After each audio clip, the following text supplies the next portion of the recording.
Hare Krishna. Srila Prabhupada ki jai. Gaura Premanandi Hari Hari Bo.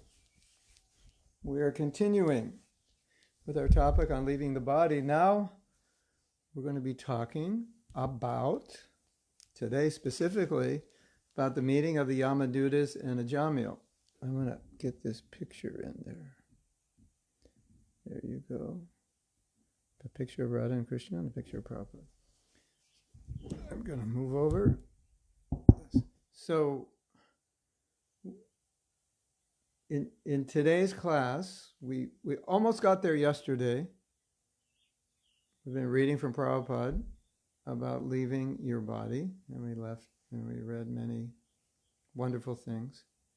And now today, we got up to the point where the Visnudutas are meeting the Yamadutas, or interrupting the business of the Yamadutas, and they've come to take Ajamila. And now, what's happening is, they're stopping the Yamadutas, and the Yamadutas are completely confused. They have no idea why the Yamadutas the Visnudutas are stopping them. This had never happened before. Like, what's going on? This is what we do every day. Who are you? Why are you stopping us? This, they're kind of, let's just say they're surprised. Very surprised, okay?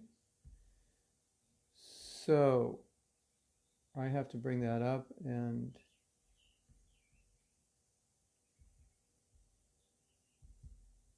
we're going to chant a little Jai Radha Madhava. Just because this is actually Bhagavatam class. This is actually our daily Bhagavatam class. And that also, because this is ISKCON, we tend to be late. It gives time for everyone who's late to be late and still be on time.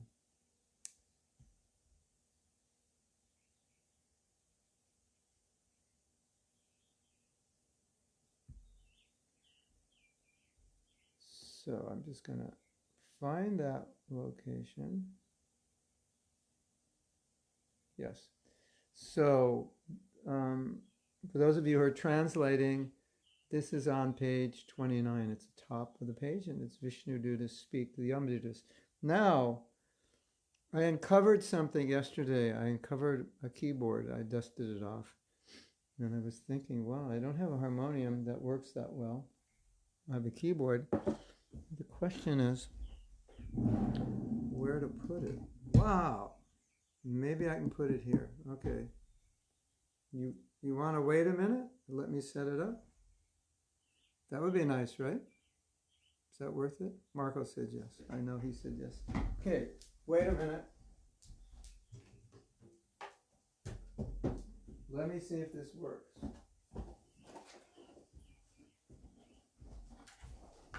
This is kind of big and heavy, and a big power supply. If it can sit here, we'll have a little kirtan. Nah, it can only sit here. Okay, we can try.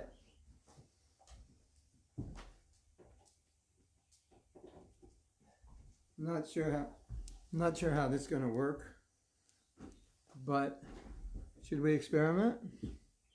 You all said yes. Okay, we'll experiment. But we'll see what happens. Let me just hold on a second. And then we'll get some kind of like harmonium, maybe sound, maybe. How about a string sound? How's that? Jai Radha Madhava Kunja Vihari. We have to get some percussion, right? Okay, hold on. I don't know if this is going to work or not. but we're going to try. No, it's not good, right? Hold on. You're getting entertained today. Jaya Radha Madhava Kunja Bihari, Jaya Radha Madhava Kunja Bihari, Gopi Jana Vallabha Girivaradhari, Gopi Jana Vallabha Girivaradhari, Shwadhanandana Brajajana Ranjana, Shwadhanandana Brajajana Ranjana, Shwadhanandana Brajajana Ranjana, Shwadhanandana Brajajana Ranjana, Jamuna Tira Vanachari, Vanatira Vanachari, Radha Madhava Kunja Bihari, Radha Madhava Kunja Bihari, Gopi Jana Vallabha Girivaradhari, Gopi Jana Vallabha Girivaradhari, Shwadhanandana Brajajana Ranjana, Shwadhanandana Brajajana Ranjana, Shwadhanandana Brajajana Ranjana, Shwadhanandana Brajajana Ranjana, Jamuna Tira Vanachari, Jamuna Tira Vanachari, Radha Madhava Kunja Bihari, Radha Madhava Kunja Bihari, Radha Madhava Kunja Bihari.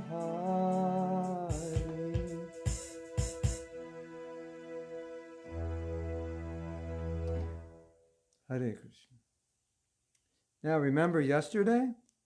Remember we were talking about, part of what we discussed yesterday was the covering potency of Maya.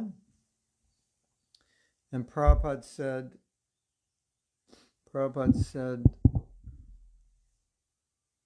Krishna has shown me the naked form of Maya. Everything has become tasteless to me. You remember that? I'm sitting alone in Sri Vrindavandam. Many thoughts I am having.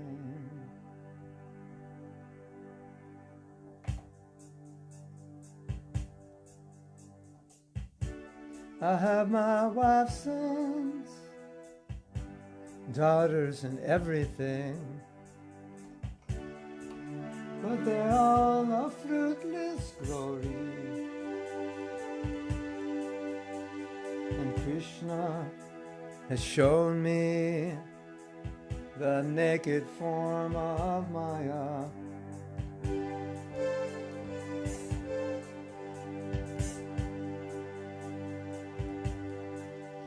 It has all become tasteless to me. Yeah, I'm going to try to play the next part. I've changed the key, so let me see if I can do it. Pray for me. Where have my... No, that's not it. Where have my... Okay, I think I got it. Where have my loving parents gone now? Where are my own folk?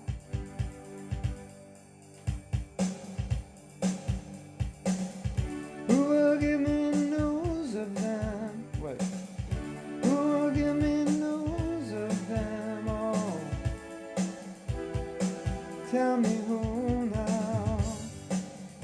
All that's left is just a list of names.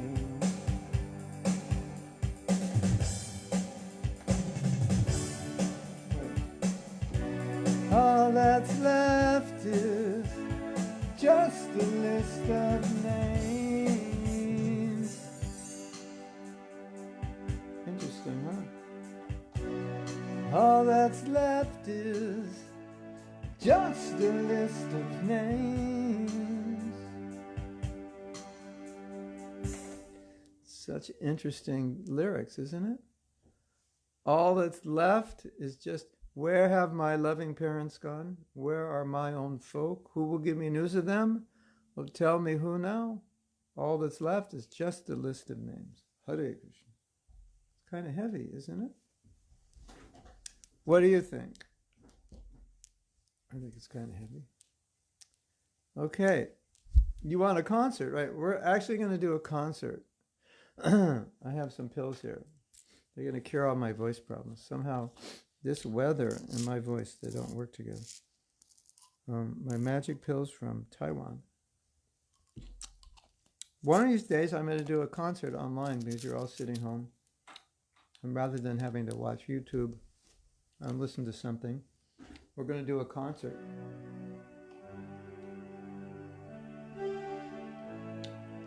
And we're going to do your favorite song. Kamaniya, I took Fields of Gold and I rewrote it. And we have Krishna conscious lyrics. And that's going to be amazing. You want a little taste? I'll just give you a little taste.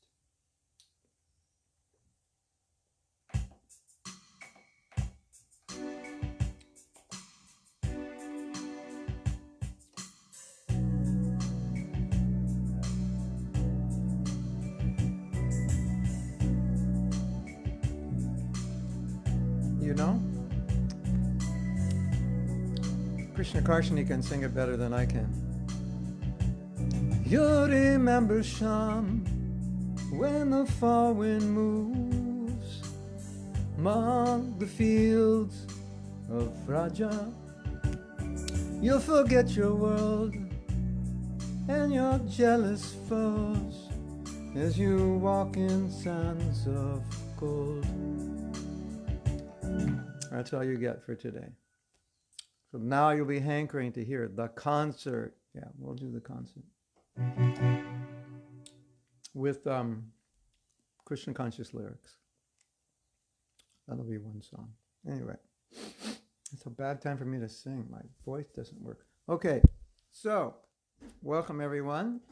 A little transcendental entertainment to get the day going. Well, if you're in Europe, your day is already going. If you're in Los Angeles, your day is just starting. If you're on East Coast, it's kind of started. Oh. Singh was a friend of Shama Das Ji. Who's Shama Das? Oh, Sham. Yeah. Oh, really? I didn't know that. Hare Krishna, Hare Krishna, Krishna Krishna, Hare Hare. Yeah, Sting sang that with him. Hare Rama, Hare Rama, Rama Rama, Hare Hare, Hare Krishna. Yeah, I know Shamadas. Hare Krishna, Krishna Krishna, Hare Hare, Hare Rama, Hare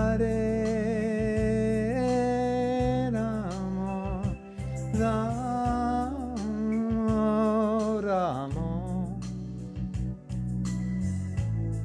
Hare Hare.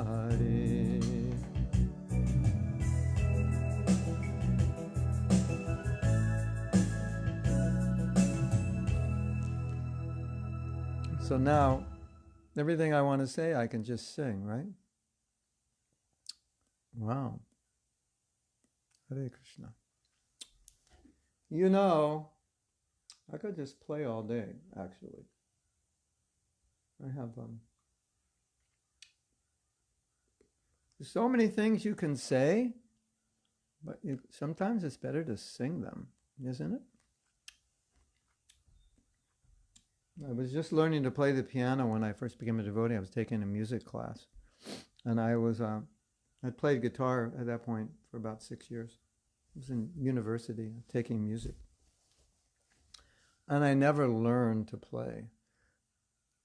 And I think it's Krishna's mercy, because I think if I actually learned to play and got good, I would have become very attached to it. Hare Krishna. Yes. Hare Krishna. Okay, so yesterday, what did we discuss yesterday that was interesting? I just want to review. We discussed seeing Krishna at death. Remember that vision? We discussed the vision that the devotee should have, the vision of Krishna like the cat, we're like Krishna like the cat, we're like the kitten. Krishna's taking care of us. Then I was thinking this morning, it was really interesting. In the Kali Yuga, the holy name is especially powerful. And the holy name is always powerful, but in Kali Yuga it's really powerful. And it wasn't Kali Yuga when Ajamila chanted. So he was getting this benefit of chanting the holy name. Excuse me. He was getting the benefit of chanting the holy name. It wasn't even Kali Yuga. So the holy name is more powerful. So that's one point. The holy name is more powerful now than it was then. And Sati Rupa asked the question, did Krishna save Ajamila because he did bhakti, he was a Brahmin when he was young? And I said indirectly, because he inspired him to name his child Narayan. So it shows that konteya pratijanihi name bhakta pranashyati. Declare it boldly, Arjuna, my devotee will never perish. So if you do devotional service, it shows that Krishna will take care of you. Name bhakta pranashyati. So yes, that is what happened. Ultimately, Krishna took care of Ajamila because of his past devotional service. So, and then Prabhupada gives the example that a king takes care of his own family, although he's taking care of everyone, but personally he supervises taking care of his own family.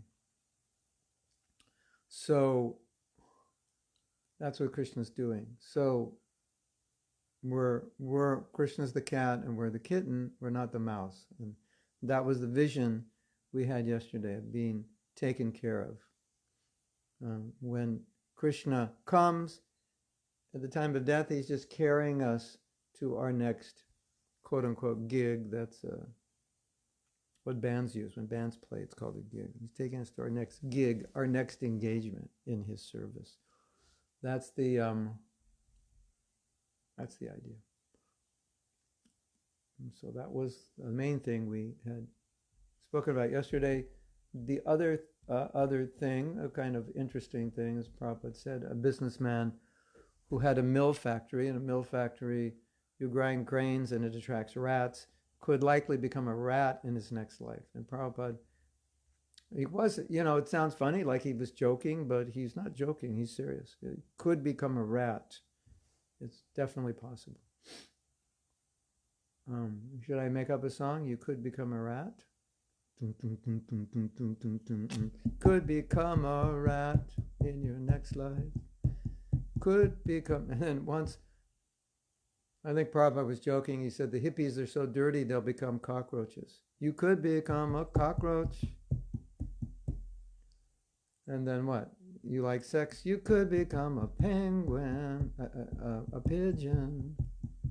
And if you like to sleep, you could become a bear. That'd make a good song, right? maybe for kids. Watch out, watch out, watch out what you think. Watch out. Could become a rat. Could become a cockroach. You could become a pigeon or a bear if that's what you want. Watch out, watch out. So then Prabhupada, Hare Krishna, yeah. This class has basically turned into kind of a TV show entertainment, because we do it every day. And I thought, well, keep your attention. We have to entertain you. Otherwise, I'll lose my ratings and my advertisers will not sponsor me. So then Prabhupada once said,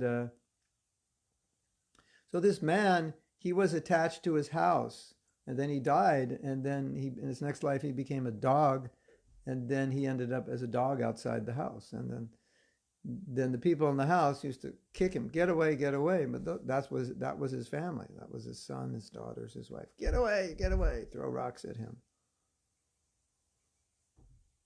So, and then one astrologer, I don't know, we don't know if this is true, but Prabhupada said, one astrologer said that Nehru became a dog in Sweden in his next life. And if that astrologer was good and he could understand that, I don't know. But the point is, it's possible that Nehru could have become a dog in Sweden. Nehru was very Western. He didn't like traditional Indian culture. He liked Western culture. So it's possible. Maybe he liked Sweden. So, when Prabhupada says all these things, the point is like, don't think that's not possible. You could become a dog, you could become a cat, or you could become a pigeon, or you could become a rat. Like I always say, someone has to become them. So we think, well, you'll evolve up the cycle from fish up. Yeah, that's true, you will. But also, when you become a human being, it's not like you just go back and become a fish and then just go around in a circle. As a human being, you go down according to the mentality. And then, so watch what you think. Yeah, that's watch what you think. That's what you think you become. What was the example Prabhupada gave? The animal, what's that? Meditates on the eggs. And the eggs hatch because she's meditating. Someone going to write the song? I have the. You want me to play it? I have the right beat for that. I know you're all saying, play the song. Okay, we're going to play the song. You could become a rat.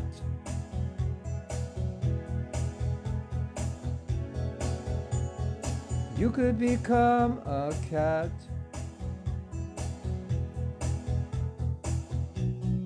You could become a pigeon, or maybe a cockroach.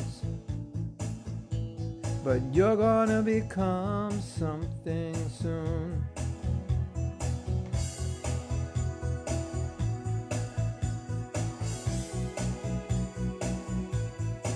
Don't become a rat.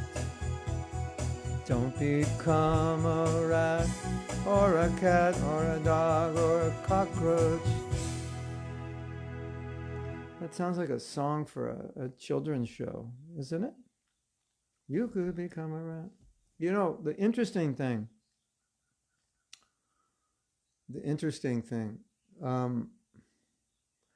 saw this documentary once. I think it was a documentary on Nepal, or maybe it was a documentary on reincarnation. And they were interviewing people, or just asking them questions about. I forget what they were asking them. These were village people in Nepal, and one of the village persons said, "As soon as you're born, death is following you. He's behind you and he's following you, and at some point he's going to take you." It was just a very simple village person, and I thought, that's the difference between Western culture and Asian, or specifically Indian and Nepali culture, that you grow up knowing these things. You don't have to go to school and get a PhD Asian studies, you know from the beginning that death is following you. You will take another body, etc. So, so interesting that we don't know that in the West, and just your average anyone, in average Hindu or Buddhist, they understand these things. You know, like what he said was it was poetic, and the way he said it, it was like I was listening. I was like, wow, that's profound. It's like if Eckhart Tolle said what this little village guy said, people would be saying, wow, that's like beautiful, amazing. And he's a little simple village person, and anyone in that village could have said it. That was what's so interesting about it. So profound, anyone could have said it. So we have a question. We haven't even started, and we have a question. If one regresses to an animal form, does one then have to start again from there and progress back up? Yeah. Unless you're Jad Bharat or there's some fortune by divine arrangement. If there's some divine arrangement, but don't count on it.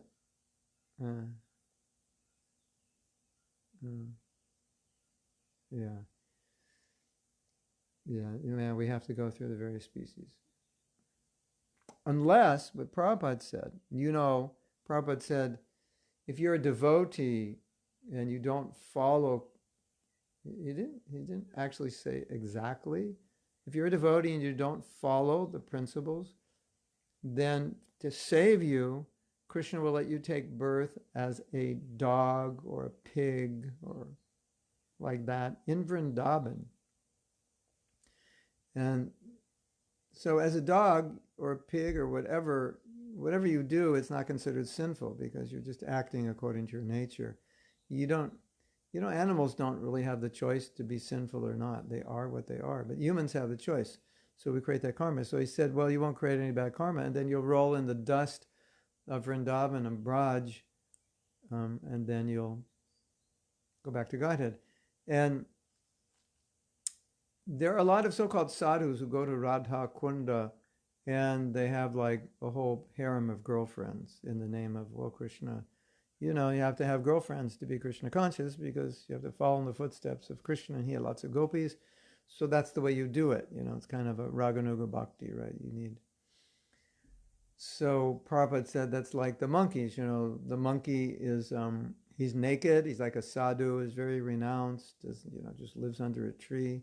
He said, but the monkey has so many girlfriends. So he said, that kind of sadhu. So Prabhupada's saying, yeah, and that's why you become a monkey in Vrindavan, is because you live like a monkey in your past life. So one disciple wanted to move to Radhakund, and Prabhupada said, don't go, there's already enough monkeys there. Like, you're not advanced enough to go there, so you'll become a monkey if you go there. So that's a special case for devotees, that Krishna might save you. But for everyone else, if you think like a cat, you become a cat. If that's what you want, you have that mentality. So that's what you become, and then you have to work your way up. Unless you meet a devotee, by some good fortune, you take birth as a cat in a devotee's home. Bhaktivinoda Thakur said, I don't mind taking birth again, even as a worm or an insect, as long as it's in the home of a devotee. I have their association.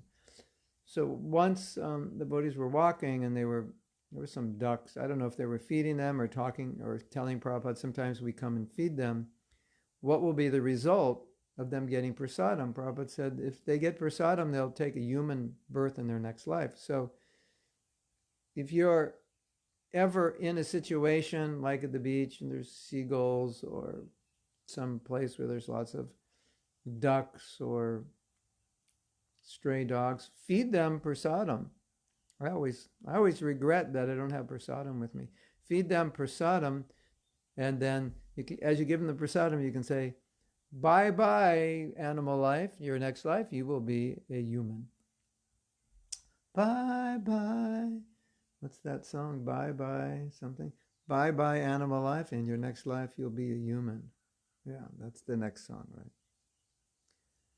So yeah, but otherwise, the normal cycle, you're human, you go down, and then you take a body which suits your mentality.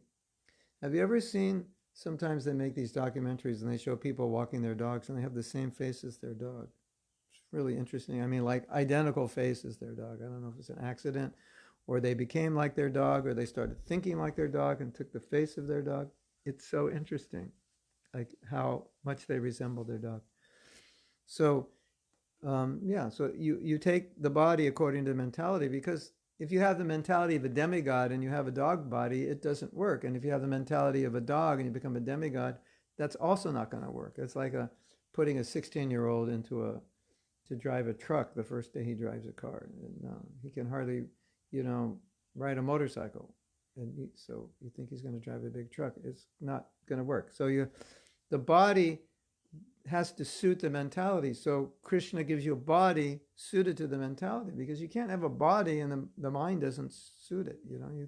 You can't put a motor, like a guy who's got a Harley Davidson chopper motorcycle. I don't know. Harley Davidson is American, or has a Royal Enfield. You can't put him on a little boy's bike and think he's going to be happy. It's not his mentality. But if you put a little 6-year-old on a big Harley, it's scary. A big motorcycle. So the body has to suit the mentality. So that's why Prabhupada said all the bodies are there to suit the different mentalities. Right? Right?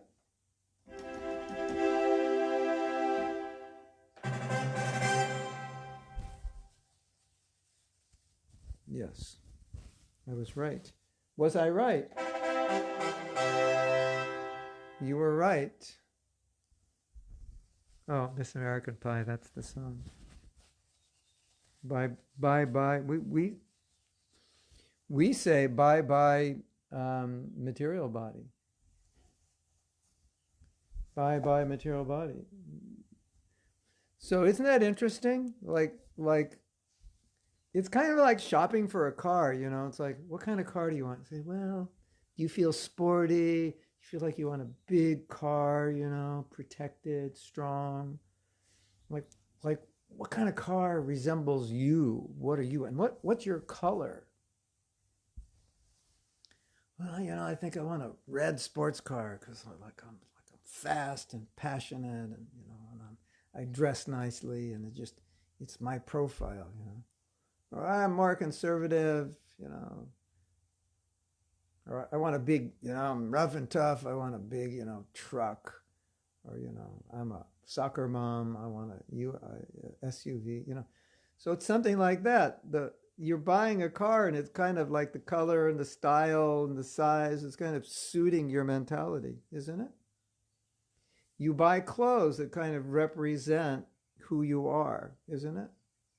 You dress, and the way you dress follows how you think. So if you see how I dress, means I don't think about dressing. That's what it means. I just throw whatever's on, colors don't match. There's holes in it. It's 46 years old. I just put it on and I don't think, because that's my mind. I don't think about clothes. But normally people put on clothes to kind of personify their mood, right? So I guess I have no mood as far as that. But you understand the principle. So Krishna understands your mentality, and Krishna says, aha.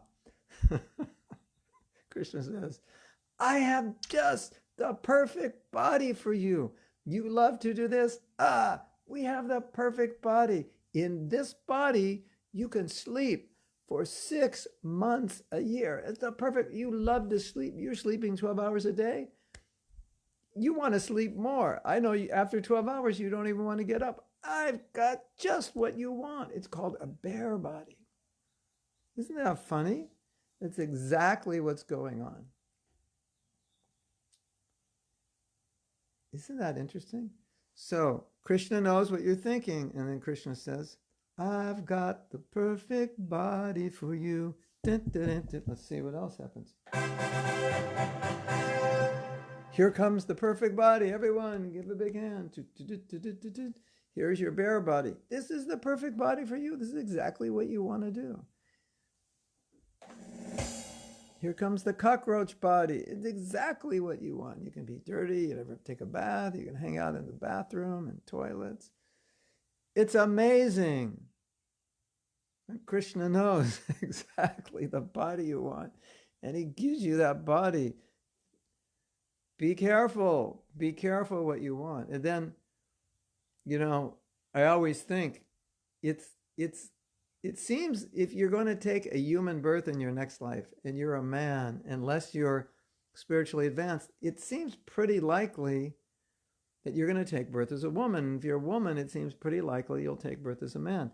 There was a study about teenage boys, and it said something like teenage boys, they think of women like every 20 seconds they think of women or sex. Count to 20, they think of it. Then they get a 20-second pause. Then they think of it again, and a 20-second pause, and they think of it again. So one father, he told his son, he said, as a teenager, you think of women every 20 seconds. And the son said, well, what am I supposed to think of in between the 20 seconds? Like, is there anything else to think of?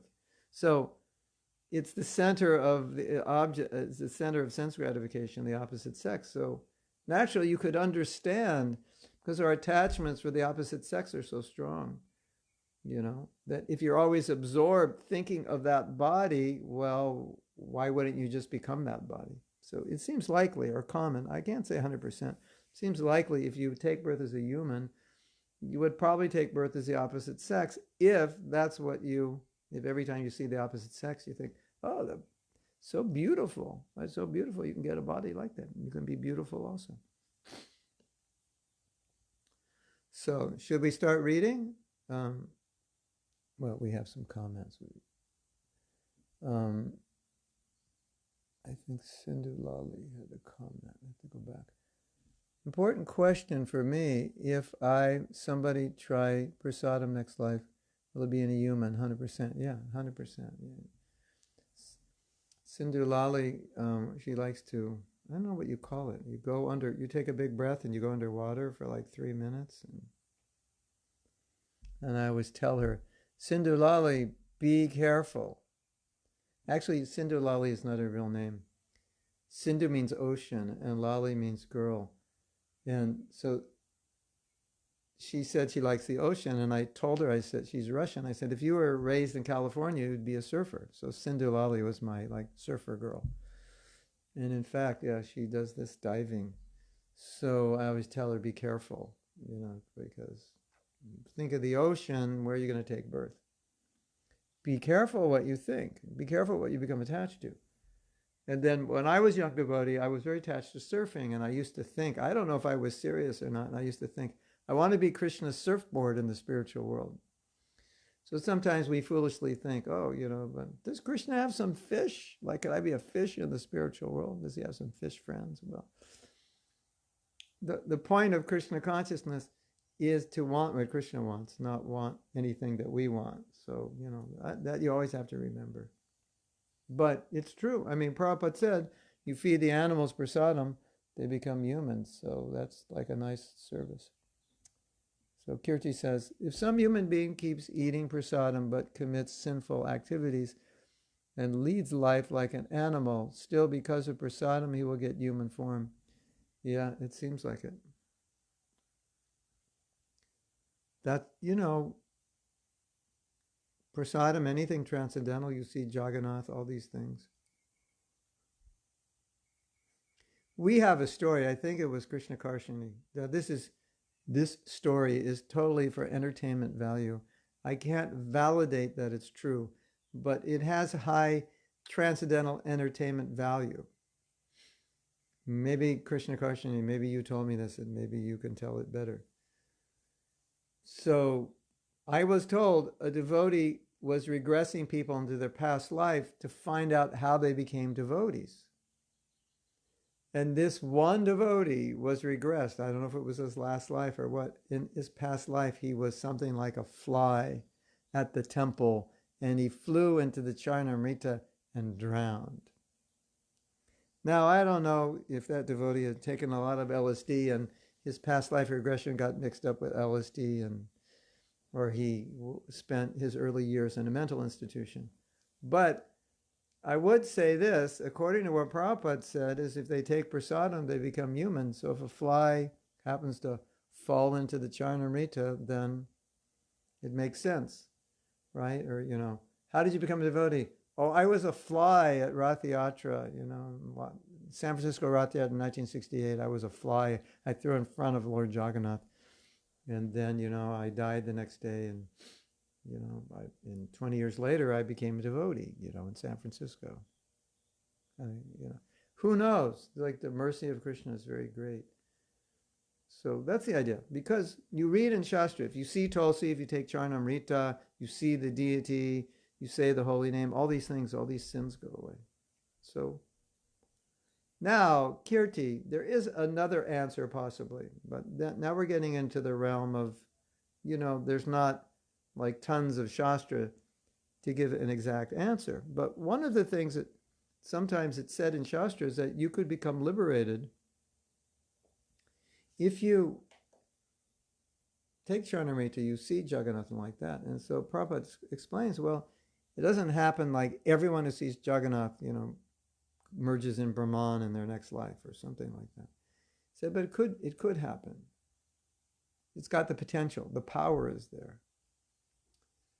So, but Prabhupada did say if they take prasadam, they'll become human. So if we take that statement at face value, then that would be true. Yeah, you're saved. What did I do to deserve a human body? You did nothing. Absolutely nothing. You actually deserve to become a dog, but by the power of prasadam, you become a human being. Hare Krishna. That's fantastic. That's good news. Everyone get out there. Feed the animals. Feed the human animals. Vrindavan Leela says, also known as Pandora Hinson. I once put a little Ganga water from the 108 Tirtha water, not Ganga. Ganga was just one of the 1,008 waters, on a dying cockroach. What kind of body do you think he might have gotten in his next life? Ah, yeah. Very fortunate. Wow.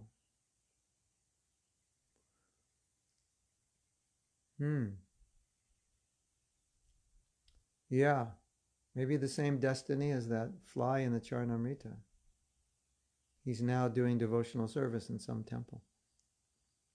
Hare Krishna. I mean, that's, karma is difficult to understand, but we do know that when you come in touch with Krishna consciousness, it cuts your karma. And that's the Ajamila story.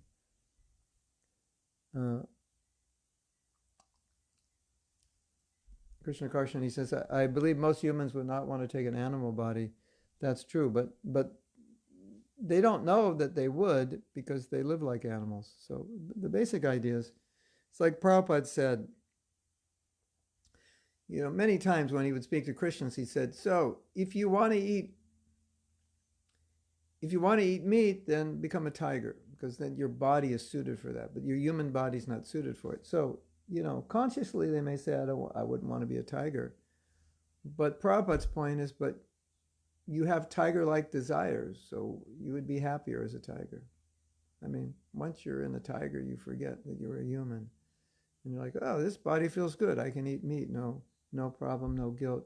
And it's what you're supposed to eat. So, PETA is not going to come, people for the ethical treatment of animals, not going to come and bother you when you're attacking other animals, because that's what you're supposed to do. So what you say consciously may be true, but when it comes down to their desires, the human body doesn't suit their desire. And sometimes as devotees, we see people acting in ways which are very animalistic, and we can see that body they have is the wrong body for how they think. They're too animalistic to have that kind of body. right? When you see a very Paka Brahmana doing puja, Om Puram Maraha Puram Idam Puna Punam Udachyate Punasya, and you think, oh, okay, that's like, he's got the right body. He's a Brahmin, he's got this body, he can do puja. It's the right body for him. But when you see a person acting like an animal, we kind of think, at least as devotees, maybe non-devotees also, we look at them and think, sir, you have the wrong body for what you're doing. That's not what you do as a human being. You're like, there's a misfit here. You have the mentality of another body, but you have a human body, and the human body is meant for tapasya brahmacharyena samena cha dhamena cha. I should have some background, right? Tapasya brahmacharyena, tapasya brahmacharyena, tapasya brahmacharyena samena cha. For tapasya and sense control, that's what human form of life is. Sir, you're like, either you're going to get an animal body, or either you're going to change your consciousness into human consciousness, or you're going to meet the devotees and take prasadam. But something's got to give, because you're cultivating very animalistic life. And so if you cultivate that life, then naturally you're going to take a suitable body. Gomati, Ganga Devi Dasi says, mentality equates to the body you get. Why some people mentality doesn't match their body, like a male body, like he is a female. Oh, now we're getting into interesting questions. I could only speculate on this. If any of you have read anything that Prabhupada has said about this, please put it in the chat, because I can't remember Prabhupada talking about this. We would have to guess. Why didn't he get the body, or she get the body, to suit the mentality? I don't know. Maybe the mentality changed at some point after they were born. Maybe they did get the right body, but the mentality changed here. Maybe it was 50-50. They had both, and then they developed one. That's true. Some people's body does not match the mentality. They have a male body, but they're female, or vice versa. It's really interesting. And as I said, karma is difficult to understand, but that would be pure speculation, that they were like half male, half female, and then they kind of gravitated towards the opposite of what they were. Or maybe karmically they didn't deserve a certain body, but internally they had that mentality, and so, I mean, maybe, you could say maybe they were very female, and when they were dying, it's just total speculation, but it's philosophical. When they're dying, they're thinking, they have this, they're very, very feminine, and they're dying, they're thinking, I would never want to become a man. And they die thinking of a man, but they maintain this feminine mentality. So somehow or other, there's the opposite mentality, but maybe they were thinking of the opposite sex, the sex they don't want to be. So, yeah, that's the idea. But that could be, there's something, signals are getting crossed. I hope when I die, I don't become a man, because I'm so feminine, I like that. And then I become a man, and I carry my feminine nature. Hare Krishna. Cinderella, I said she'll become a dolphin. Maybe a dolphin. You could become a shark also. Does it mean Bharat Maharaj never took prasadam? No, it means it's a transcendental leela designed by Krishna to teach us many, many things. So when you're dealing with leela like that, they don't always fall under strict laws that we fall under, because they're leela, they're transcendental, and therefore, Krishna makes arrangement to teach something, and so sometimes things don't exactly happen the way they should. What's described in that story of Bharat Maharaj, it's because he was a devotee. So this is also the other point, that devotees, we don't follow under the strict laws like everyone else. So I think that's a better answer. Jad Bharat was protected by Krishna. So Krishna let him remember his past lives. And at the same time, we got instruction, you think of a deer, you become a deer.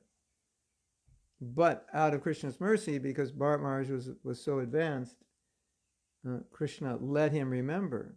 And so he remembered as a deer, and then he remembered in his next life. So that's encouraging, right? He allowed him to remember his mistake so that he could rectify it.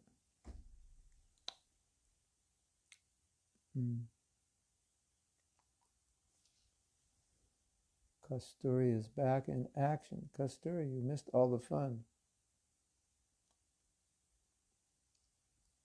Yeah, so Kasturi said, I don't want liberation. I want to go back to Goloka Vrindavan. So a few days ago, I asked my wife and daughter, and I said,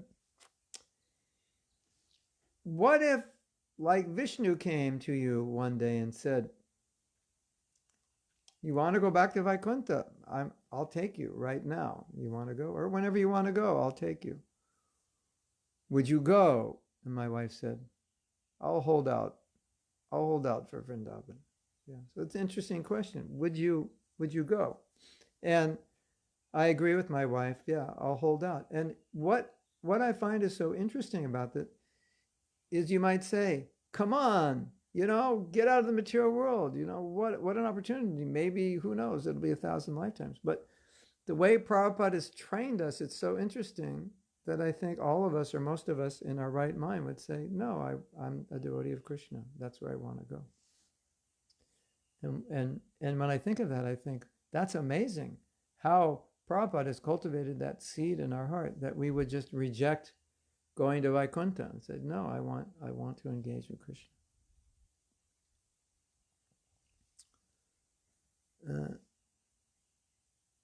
So Ramunas, wow. Ramunas is also known as Raghunath. He's in Scotland.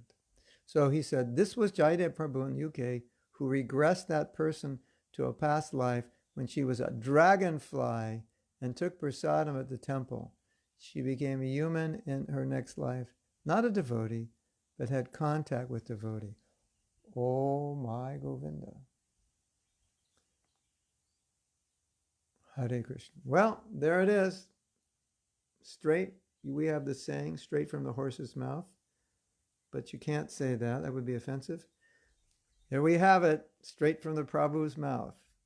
Hare Krishna. So now you may say, well, what's the truth in past life regression, this and that? Yeah, you could say that. But at the same time, it doesn't contradict the Shastra. It doesn't contradict what Prabhupada is saying, that you take prasadam, you get a human form of life. So go feed your dragonflies. The story says, I had a dog, he only ate prasadam, never came into my prayer room, and always prostrated like Dandavats in front of the prayer room. He passed away. Believe he did take human birth. Maybe he went back to Godhead. There was another dog like that, joined Padayatra. Wouldn't fight with stray dogs, followed the 4 rules and regulations.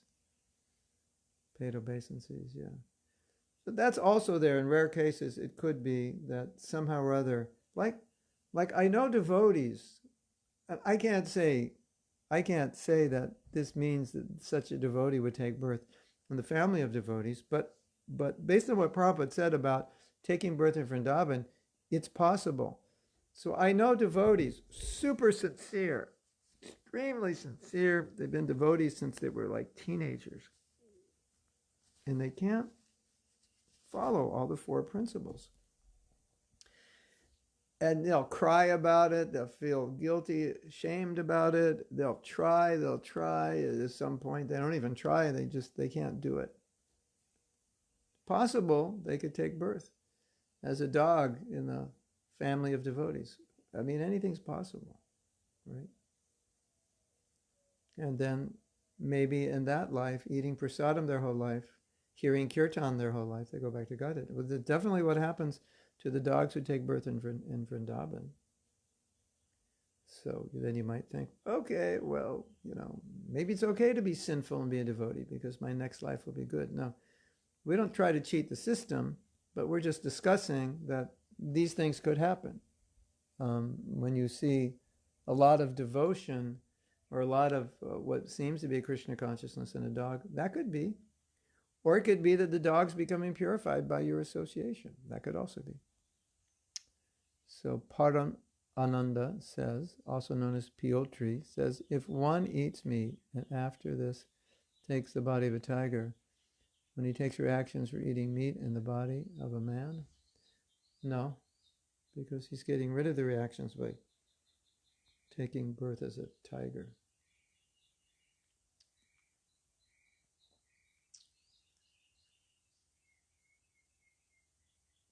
Oh, now, Sindulali, I have to introduce you to Namerach. How do you pronounce your name? Namerach. That's Krishna Priya. And Krishna Priya is in love with sharks. She studies sharks. She swims with sharks, and she's not afraid. And I think she told me, just punch them in the nose if they try to attack you, and they get confused. But they never tried to attack her. So now you have Sindulali, you have another Sindulali god sister who she actually did her master's degree and she had to study sharks. So you have two things in common. Maybe you'll be shark sisters in your next life, or dolphin sisters. I hope not. I hope that doesn't happen. But be careful. I told her, yeah. We're going to read the quote about Prabhupada and the surfers. So stay tuned for that quote.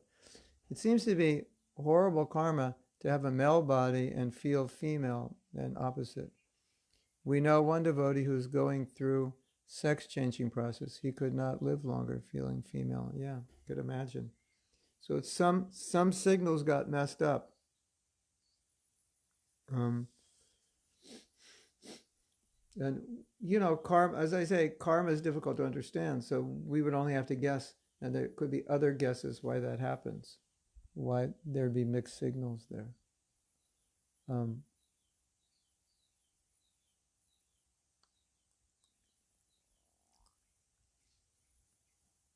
Of the fishes, I am the shark. Yeah, I told Krishna Priya that. So,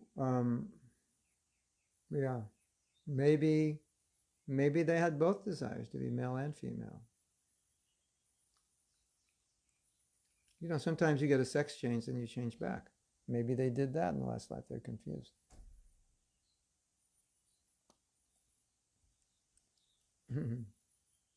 Gop Kumar. So Kasturi is saying, I don't want to go to Vaikuntha. Gop Kumar went to Vaikuntha, but in Vaikuntha, it's on reverence, and he wasn't acting in on reverence because he was a cowherd boy.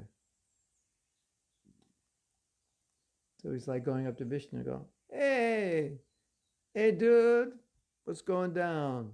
He was like doing the equivalent of what the cowherd boys would do. That's kind of the modern American thing. You don't say what's going on, you say what's going down. Yo, what's going down? So it was something like that. Gop Kumar's in Vaikuntha and everything is very, on reverence. And Gop Kumar's like, hey, Krishna, let's go, let's have some fun, here's a pakora. And everyone's like, you can't do that. You can't do that. So yes, I don't think we'd want to go there, right? But that's what happened. And everyone's like, what are you doing? You can't treat Vishnu like that.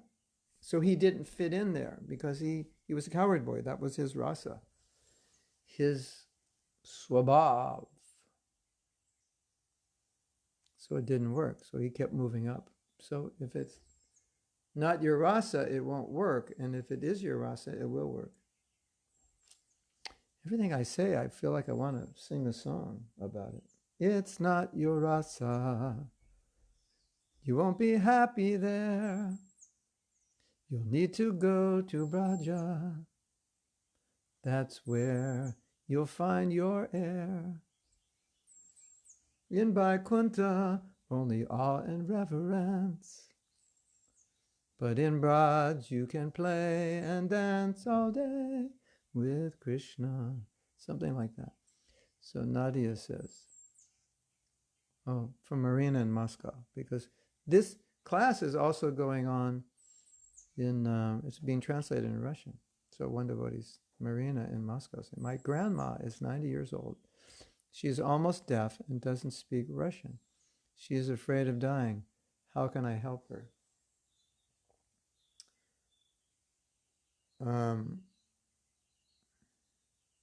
Just tell her you're praying for her and you got a message from Krishna that she doesn't have to worry.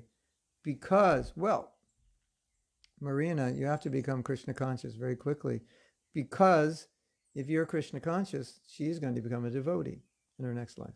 Well, just tell her she doesn't have to worry because God's going to help her, and you've been talking to God and you have a plan for her and everything is good and is looking good and the plans are good and you're going to execute it. And then when she dies, what you want to do is do a feast in her honor so she'll get the benefit, and then get her ashes in the Ganga.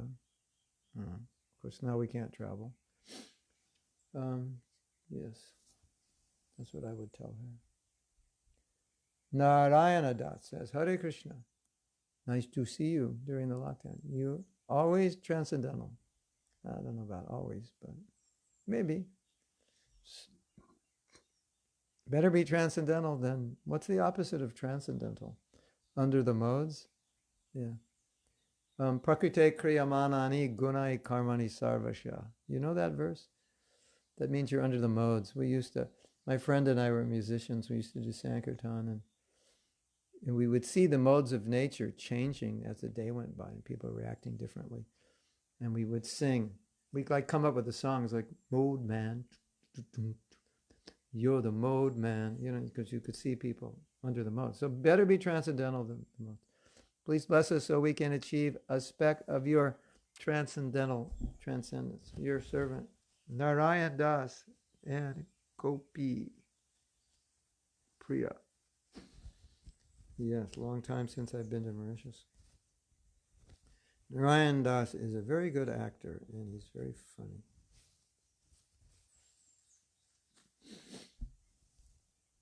Okay, blessings to the island of Mauritius.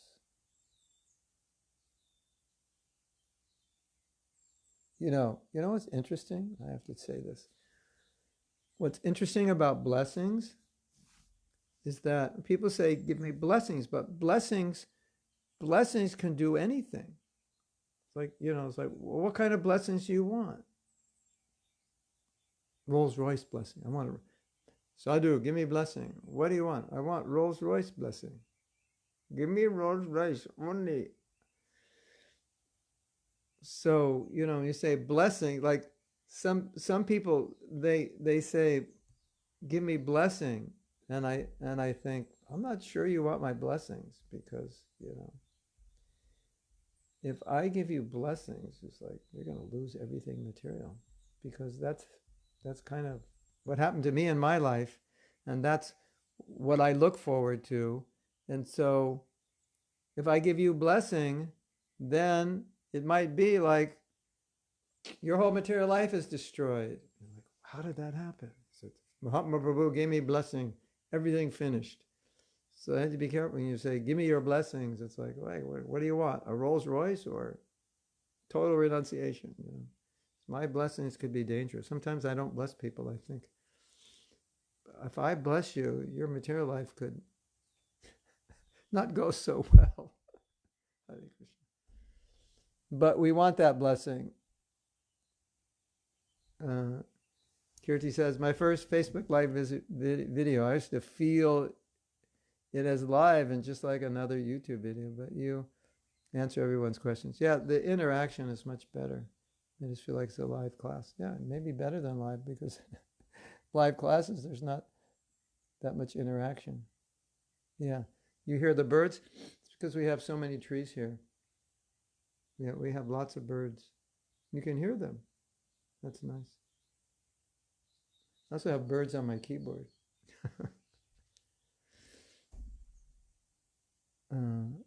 Okay, so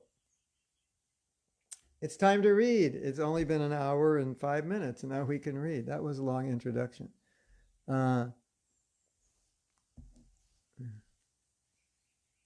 Yes, pray for me that I can make Prabhupada happy. That is a blessing. Okay, so this is from the 6th canto. But I don't know exactly where. 6th canto, maybe 2nd chapter. I think at the end. Yeah, 6.2. Okay, this is 6.2, 34 to 49. That, if you want to get this, 6.2, 32 to 49. And Kaminiya, can you put up the Google link? And with the Google link, you could download what we're reading. And if you want to download it, it's a PDF, and we're reading from the top of page 29. So, Kaminiya put the Google link yesterday. You may have gotten it yesterday. She's going to put it now also if you want to download this document. It's 31 pages. It's increasing. Every few days I add to this document. Okay, so now we're speaking. This is, you remember the scene. The Yamadutas have come. They've come to take Ajamila. And Ajamila says, Narayan, Narayan, Narayan. And all of a sudden, the Visnudutas appear. So just you get a visual of this. The Visnudutas, they look like Vishnu. They look just like Vishnu, except they have this coat, they have a hair on their chest, which is the goddess of fortune, and a Kaustuba gem. But that's the only difference. That's how you know. If you ever happen to go to Vaikuntha, God forbid, you happen, no, we're only kidding. If you ever go to Vaikuntha, you might stop there on your way back to Vrindavan, who knows? You could stop off and check it out. If you do, and then you look around and say, which one is Vishnu? They all look the same. You have a body that's as beautiful as God's body. That's amazing. And say, no, see, the one is wearing this Kaustuba gem, and he's got a little white hair. That's Vishnu. Otherwise, so you have these beautiful beings, Visnudutas, that look like Vishnu, as beautiful as Vishnu. But then you have the Yamadutas, which are not ugly, scary ugly. They're like frightening ugly. They're so ugly, if you saw them, you would be afraid. And here they are, and it's like, everything stops. The Yamadutas are going about their business, and the Visnudutas come in, stop! You cannot take him away. And the Yamadutas are like, what the? And so the Visnudutas said, on what grounds can you take him away? You have to explain. And actually, when the Visnudutas explained everything, the Yamadutas could not defeat them. They actually didn't really know anything about the holy name and how the holy name can save you. So the Visnudutas defeated them in court, and here is their, what do you call that in court when you make your statement? What's the name of that? Because whatever that is, this is what they're doing. They're making their case. Okay, I don't know the technical term. The Visnudutas are now making their case to the Yamadutas. Quote, the ritualistic ceremonies of atonement recommended in the religious scriptures are insufficient to cleanse the heart absolutely, because after atonement, one's mind again runs towards material activities. Consequently, for one who wants liberation from the fruitive reactions of material activities, the chanting of the Hare Krishna mantra, or glorification of the name, fame, and pastimes of the Lord, is recommended as the most perfect process of atonement, because such chanting completely eradicates the dirt from one's heart. So they're making the point, chanting and atonement. Atonement cleans the sin, and then you commit the sin, but chanting and will eradicate the desire to commit the sin. Completely eradicate all sins. Now, next verse. At the time of death, Ajamila helplessly and very loudly chanted the holy name of Narayan. That chanting alone has already freed him from the reactions of sinful life. Therefore, O servants of Yamaraj, do not try to take him to your master for punishment in hellish conditions. Let's try to get a visual, like this were a movie. And so, the Visnudutas, very beautiful, beautiful voices, very powerful, very light and illuminating. And the Yamadutas, like, these characters are looking at these guys, it's like night and day. And they're saying, therefore, O servants of Yamaraj, do not try to take him to your master for punishment. He is already free from the reactions of his sinful activity. Do not try to take him to your master. So this section is really there in the Bhagavatam to glorify the holy name. Of course, glorify the protection of Krishna, but ultimately to glorify the holy name. Next verse. One who chants the holy name of the Lord is immediately freed from the reactions of unlimited sins, even if he chants the holy name jokingly, for musical entertainment, neglectfully, or even to indicate something else. This is accepted by all learned scholars of the scriptures. So in other words, the Yamadutas are saying, what are you doing? What's going on here? You can't take him. This is not right. He's meant for us. He's our man. He's sinful. He has to be punished. This has never happened before, that someone has stopped us from taking a sinful person. And they're saying, no. If someone chants the holy name, it doesn't even matter how he chants. He could be joking. What did we said here? Joking just for music, just for fun. Add some music. It sounds nice. Neglectfully, or to indicate something else, like, something O Rama. In English we say, this O Rama, that O Rama. Said he said it, that's the Shastra, he's free from sin. He's not your man anymore. Your men are the sinful, men who are sinful. I was reading about this, and this is also interesting. Prabhupada was saying, it's not that the Yamarajas come for everyone. They come for the very sinful people. Those very sinful people are to be punished. Because not everyone is taken by the Yamadutas to Yamaraj to be punished. But it's the very sinful people. So the Yamadutas, they're completely bewildered. Like, what is going on here? Ajamila, he's like sin on steroids. Ajamila was like the king, he sat on the top of the pile of sins. He was bad.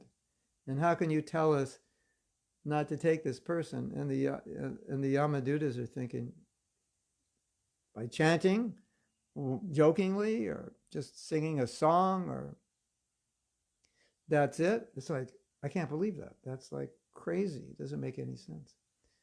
But they didn't know the philosophy, and they couldn't defeat the Visnudutas.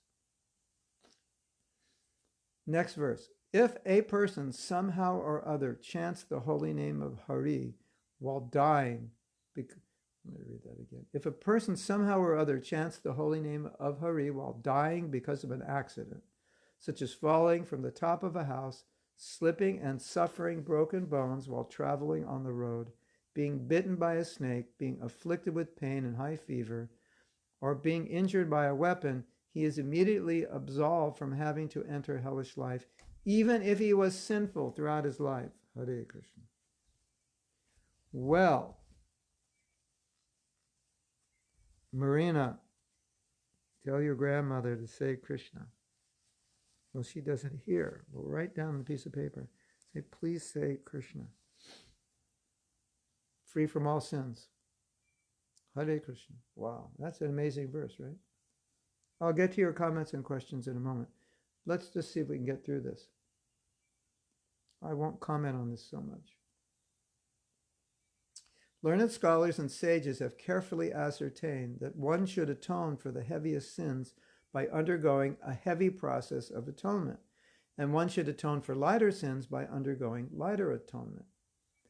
But chanting the Hare Krishna mantra vanquishes all the effects of sinful activities, regardless of whether heavy or light. So, in other words, this is like the cleanser. Everyone's, do you have sins in your heart? Do you have sins in your family? This is a commercial. Do you have sins all over your home? Well, we've got the perfect cleanser just for you.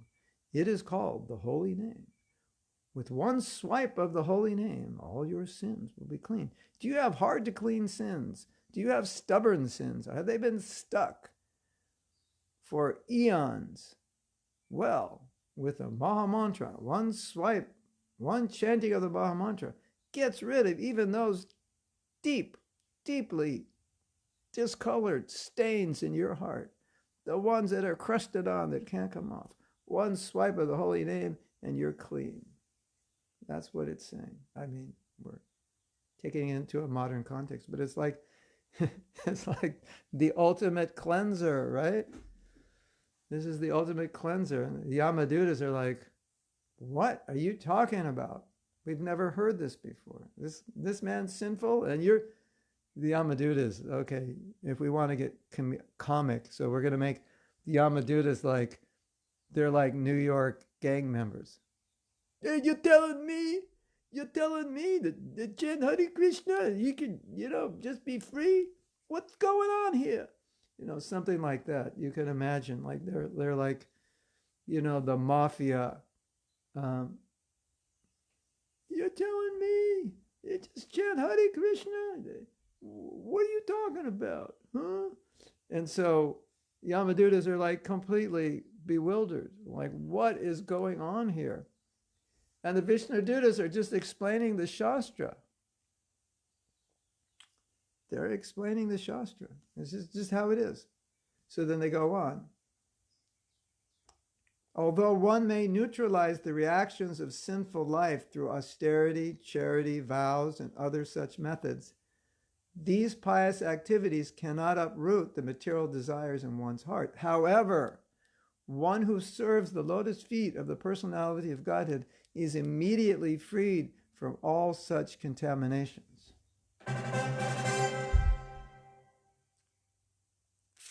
When I do that, that's called a jai-worthy statement. So we need, some horns.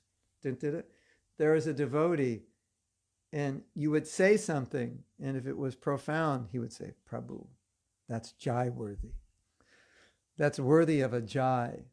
So that was a jai-worthy statement. So look what this verse says. You can do austerity, charity, vows, other such methods, and you can't uproot your material desire. But if you serve Krishna, you become free from all these contaminations. That's a jai-worthy statement. You know the philosophy, but in this context, we're getting maybe some new perspective. Next verse. As a fire burns dry grass to ashes, so the holy name of the Lord, whether chanted knowingly or unknowingly, unfailingly burns to ashes all the reactions of one's sinful activities. Knowingly or unknowingly. You don't even know what the holy name is. You just, they're the Krishna devotees. Oh, I saw you Krishna devotees on campus.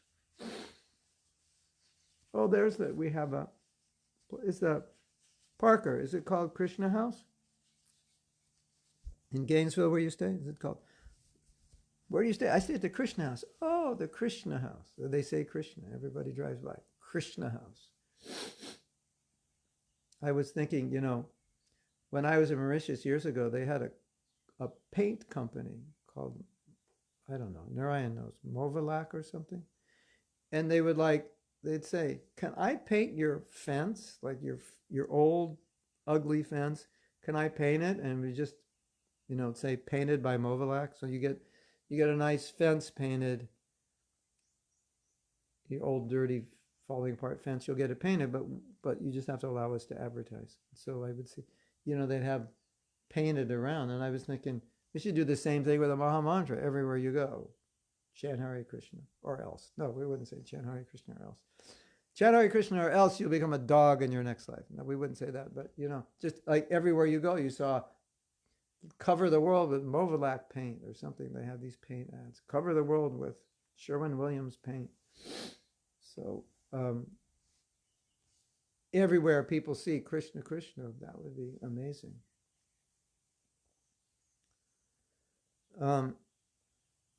Krishna lunch. The students call Krishna after spring break and weekends. They come up on Monday and say, oh my God, I was dying without Krishna. They become attached to Krishna lunch. So it becomes, so it's Krishna, Krishna, Krishna. I was dying without Krishna. That is so nice. Okay. We're not going to be able to read all these. Let me read one more because you have so many comments. As a fire, the next one. Even if a person is unaware of the potency of a certain medicine, if he takes that medicine or is forced to take it, it will knowledge. For its potency does not depend on the patient's understanding. Similarly, even though one does not know the value of chanting the holy name of the Lord, if one chants the holy name knowingly or unknowingly, the chanting will be very effective. So that is not for us, as I said yesterday. That's for people who don't know anything. For us, we need to know. It's an injunction to chant a mantra. You need to know what it means. But if you're not a devotee, when you chant that mantra, it's going to free you from sin. It won't give you love of Krishna because you have to go deeper. But at that point, it will clean so much dirt. Okay. So I'm going to go back and then we'll read your questions or comments and then we'll end that way.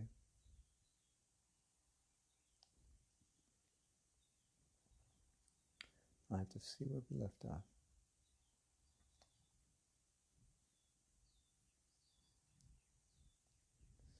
I have a lot. If I miss something that someone said, please forgive me. That's another song. I won't sing it. My husband had a near-death experience while on the operating table. He said that he saw Lord Vishnu in every place. Wow. In the theater room, like the curtain. Now I think it is the Visnudutas. Fantastic. These kinds of stories, they build faith.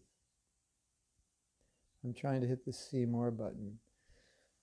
He was in a coma and could see this. Well, thank you for sharing that. It's encouraging because otherwise, sometimes in the back of your mind, you might think, yeah, it's just stories. This does, it's just like, who knows if it's true? And, it happened to Ajamila, but it's not going to happen to us. These stories of contemporary devotees having similar experiences are very valuable in building faith. So more stories like this. Anyone has such stories, share them because they're really faith builders. I've seen that in myself and in others. Ajamila chanted at the time of death. What if someone chants in the early part of their life, like in a Harinam party, and then goes on sinning the rest of their life without chanting? Are they... See more. I can't hit the see more button. Are they freed from sins? Yeah, you're free from sins and then you commit more. So it's said when you chant the holy name, you're free from all the sins. Doesn't mean you won't commit more. But the fact that you chanted the holy name means generally you'll take human birth and have another chance in your next life to continue. You did some devotional service. Devotional service has to begin somewhere. So they began their devotional service. It started, and then once you begin, by Krishna's mercy, it continues. So, they may not go far in this life, but it's continuing into the next life. And so my prediction is many more people, in another 20, 30, 40 years, there are going to be so many devotees because all these people heard Harinam, got prasadam, and they just came back. They didn't do it in this life, so they came back, and now they're going to become devotees. So we're going to see devotees everywhere. So Kirti says, chanting frees one from all sins. Is that the proper chanting? No, any chanting. Yeah. For anyone on the street, you just say, can you say Hare Krishna? And they say, okay, Hare Krishna. Any way they say it, freed from all sins. Doesn't mean they're not going to go to McDonald's the next moment, but at that moment, they've been purified. That was a jai-worthy moment that they had. So they say, can you say this? And they go, Hare Krishna, Hare Krishna. And then they say the mantra, Krishna, Krishna, Hare, Hare, Hare Rama, Hare Rama. And then you say, that was a jai-worthy moment. Thank you for chanting. And they'll say, jai-worthy, what does that mean? You say, it was a victorious moment in your sojourn in the material world. You've come in touch with devotional service, and now your devotional creeper has been planted, and your devotional life has begun. And if you don't continue in this life, it will continue in the next. That's it. That's our philosophy. Is that Rupa like my nice anti-sin? Yeah. Maybe we should make funny videos. Do you have sins deeply stained in your heart that you can't get out? Do you have sins burnt, crushed into your heart? Well, now there's a solution. It's called the Hare Krishna mantra. Even one swiping of the holy name will cleanse all the dirt, no matter how deeply your heart is stained. Well, it's actually not cleansing. What it's cleansing in this nambasa stage, it's cleansing the reactions of sins. It's not cleansing the sinful desire, but it's cleansing that karma. Krishna Karshani says, I'm better than a stand-up comedian. When we were doing the japa retreats, I was doing them with a group of devotees, and we were all facilitating. And they called me in the room during a break, and they said, you're too funny. This is a serious thing. You can't be so funny. I had to tone it down. Maybe I was a comedian in my last life. Okay. Parker says, Krishna house, they have lunch. Students call it Krishna. This is so funny. After spring break and the weekend, they come back on Monday and they say, oh my God, I was dying without Krishna. Oh, that's what they say in California. That's how they say in California. If they're doing prasadam in California, then they say, oh my God, I was dying without Krishna. I'm so glad to be here. That's called the Valley Girl. Yeah, this is so funny. I love that.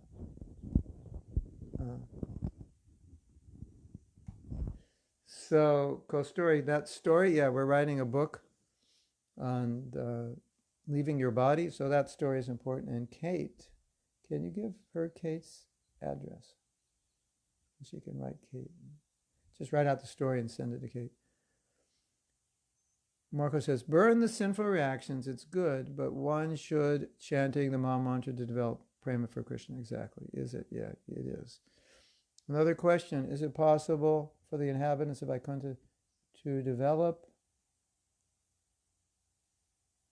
a taste of particular rasa similar to, yeah, it's possible, but anything's possible, but generally,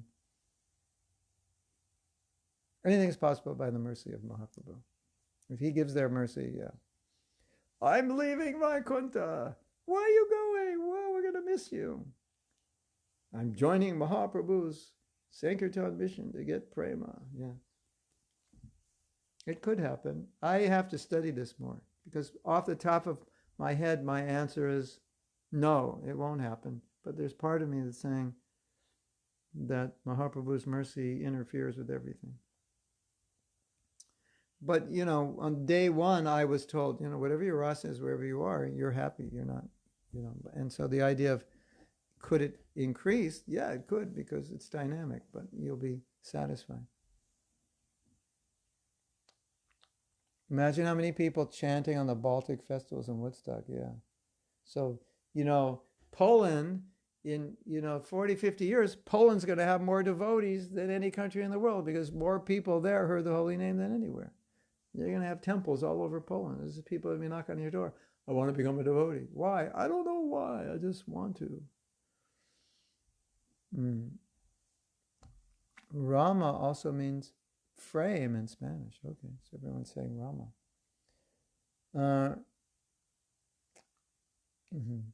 Okay, so it's now time to end. And we didn't get to read all of it. We still have a few more verses, but we will read that tomorrow. Last Wednesday, as you remember, we had class in Chinese, and to my knowledge, there is no class in Chinese tomorrow morning. If there is, we will tell you. Also, put on your calendars, 8 p.m. Friday, we're going to be doing kirtan. They have, in Alachua, they started kirtan, like a kirtan mela, festival of the holy name, for the pandemic, and they just extended it. So I'm going to be chanting for an hour, 6 p.m. Friday. So if you'd like to come, it's late for you in Europe, but if you'd like to come, please come, and then we'll put it out on Facebook so you can also make a note there. No festival in Woodstock this year, Hare Krishna. Well, we're crying, but then people will appreciate it more next year because they didn't have it this year.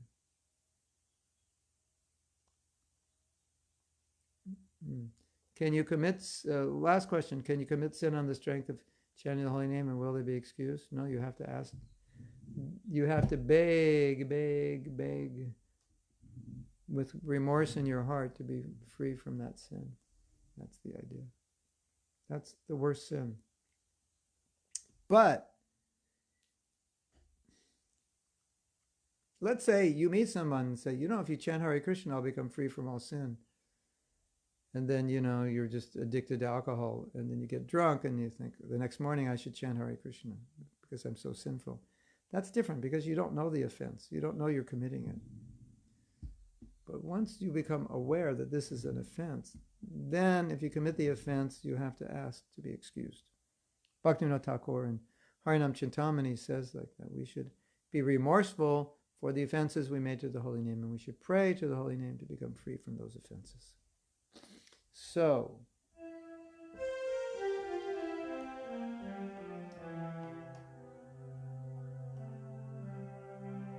class is now officially ended. We will see you tomorrow. Hare Krishna. Srila Prabhupada ki jai.